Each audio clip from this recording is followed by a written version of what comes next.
Good morning, and welcome back to the farm. Today, we're going to talk about the 10 most important skill sets that you need to be a homesteader, a prepper even, and a farmer. And if you stick around long enough, I'll throw in a little advice at the end for number 11. Number 1 on today's list, food.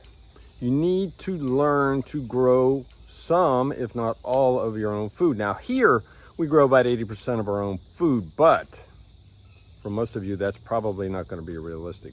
So you need to learn to garden. You need to learn what seed varieties grow where you live. You need to know the climate, your frost dates, and all the other things that go with that. And then you need to get out there and do it. And that may be the hardest part for many of you. Also, in your immediate area, there's stuff growing outside right now that you can forage and eat on your own. There's lots of books, there's people that will show you how to do these things, lots of things. So I highly suggest that if you don't know what's growing wild in your immediate area, take a look. But food, number 1. Number 2, hunting and raising your own animals. Now, raising and slaughtering your own animals for meat is not always easy, but it's something you have to do if you truly want to be self-reliant. Of course, we have cows here, we have goats here, we have chickens, we have ducks, we have just about everything you could ever think of. And yes, we do slaughter our own stuff. So we have freezers full of meat. As far as hunting, here we have deer, we have rabbit everywhere. You name it, we probably have it. We have dove. Matter of fact, dove season's in right now. We have turkey. We even have an occasional wild hog. Everything's on the table in a survival/emergency circumstance. If you don't know how to do those things, you might want to rethink that. Number 3, water. You have to have enough water, summer, winter, whatever. Where you get that water is entirely up to you. You can see behind me, this is one of the means we use to water our animals. The water comes off the roof, goes down through a little cleaning setup, and goes straight into the livestock. This has been going on for maybe a decade, I don't know, but a very, very long time. Costs me next to nothing to put up, and it's highly efficient. Also, water's easy to store. Lots of places. You can go to Walmart and get water, whatever you need to do, but you have to have water. We have wells, we have streams, we have creeks, we have, we're within 20 miles of Mississippi if we need to. So water, it's important. Number 4, fire building. Learning to make fires for cooking and heating. You have to learn to acquire the wood, process the wood, have the proper tools to process the wood, saws, chainsaws, whatever, and then store the wood in a dry fashion. We heat with wood here, and we use wood for almost everything. Having a supply of firewood has been critical, especially in the last couple years where many of the utility companies have decided to go to solar or wind or whatever. And when we had the polar vortex a few years ago, basically we didn't miss a lick when everybody around us was sitting in the cold. Firewood and learning to make a fire, very critical skill. Number 5, tool usage. This one just kills me.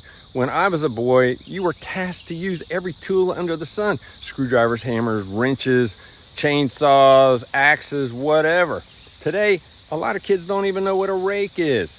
You have to know not only what the tools are, but how to use them.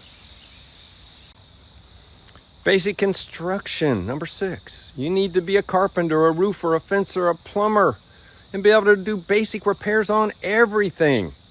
Over the past 25 years that we have lived here, almost 30 years we have lived here, we've had maybe 3 people come out here for things that we couldn't handle. You have to know how to fix stuff. Just saying. Number 7, mechanics. You need to be able to maintain and repair your homestead equipment and tools. We've got tractors, we've got, you name it around here, wood splitters, all kinds of stuff, and we do all our own maintenance. Personal first aid, number 8. Basic first aid skills and knowledge of trauma equipment can save someone's life. Do you know how to put a tourniquet on? Can you put a splint on somebody if you have to? Can you keep them breathing till you get help? I'm telling you, where I live, if we have to call an ambulance, you're done. So we have to be very up on our medical skills, and you should too. Number 9, something that we don't talk about enough, is how to use a knife. Efficient and safe, very safe uses for a knife. Now, here we take our grandchildren at a relatively early age and teach them knife safety like they used to do in the Boy Scouts, Cub Scouts, and all the other things. Those days are gone. So every one of them knows how to use a knife, a pocket knife, a bigger knife, whatever it takes. But knife safety, knife sharpening, knife everything, highly, highly important. Number 10, let's call them alternate skills. We're going to talk animal husbandry, basically raising and caring for livestock, preserving food. Just because you can grow it doesn't mean you can hang on to it. How about personal security and self-defense, including protecting your home? The bonus one that I promised you from the beginning, number 11, mindset. If you have nothing when you start out, it's going to be much harder. But if you have the survival mindset that you will get through whatever life throws at you, your mindset will allow you to succeed. We've done it here. We haven't had resources. We haven't done things. We've had emergencies. We've had crisis. We've had all these things. And yet we're still standing, not even slowing down. Just some thoughts from the farm today. Until next time, see you down at the barn.